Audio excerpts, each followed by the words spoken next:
బాగా ఆలోచిస్తే కనుక సో అక్కడ యేసు ప్రభు సిలువ వేసినటువంటి యొక్క సిచ్యువేషన్ లో కింద తాను చూసినప్పుడు బాగా గమనించండి, దేవుడు మనం చూస్తే మనకు కనిపించే వారిగా మనం ఉండాలి. ఈరోజు దేవుడు బిడ్డలుగా ప్రజలు చేపడుతున్నటువంటి మనము దేవుడు మనల్ని ఆకాశం చూస్తే లేదా దేవుడు మనల్ని పరిగెత్తి చూస్తే ఖచ్చితంగా మనం కనబడుతున్నామా అన్నది క్వశ్చన్ మార్క్. ఈరోజు మన ఆత్మను పరిశీలన చేసుకుంటే నిజంగా నేను కనిపిస్తున్నాను అని చెప్పి ధైర్యంగా చెప్పే వాళ్ళు ఎంతమంది ఉంటారో ఆలోచించండి. యేసు కూడా ఆయన చూడగా ఏం జరుగుతుందో తెలుసా? అక్కడ యేసు కనిపించాడట. సెకండ్, తాను ప్రేమించినటువంటి శిష్యుడుగా ఉన్నటువంటి యోహాను గారు కనిపించారట. చాలా వండర్ఫుల్ కదా. అంటే ఇద్దరు ప్రత్యేకంగా కనిపించారు. ఈ ఇద్దరు గురించి కనుక ఆలోచిస్తే కనుక ఇక మరియా ఎవరండి? మరియా ఎవరు చెప్పండి అంటే ఉన్నారా? Please reply your answer.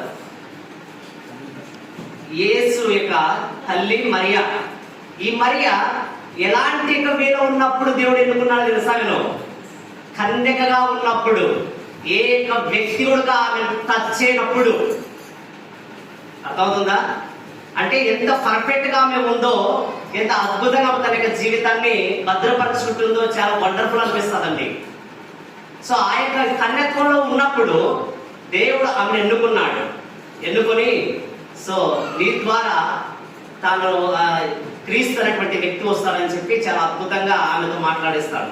చూడండి, నిజంగా ఈనాటి కాలంలో మనం చూస్తే ఆమెను ఒక దేవదూతగా క్యాథలిక్ చర్చ్ కావచ్చు, అనదర్ బ్యాచెస్ కానీ సో వాళ్ళు ఫాలో అవుతున్నారు. నిజమేనంటారా? నిజంగా ఇద్దరు ఈమె ఎవరు అని ఆలోచిస్తే ఒకసారి బైబిల్లో ఒకటి మాట చూద్దామండి ఆమె గురించి.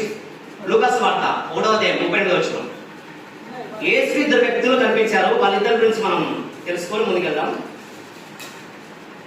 లూకాసు వార్త 1:32.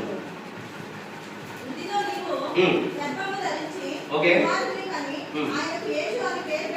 ఓకే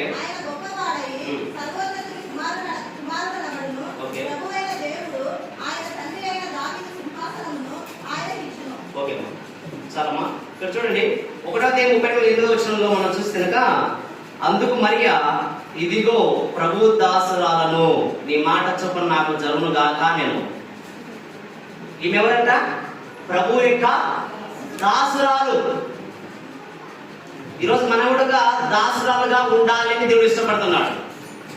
కనుకనే మరియను ఎస్టాబ్లిష్ చేస్తున్నాడు మన ముందర.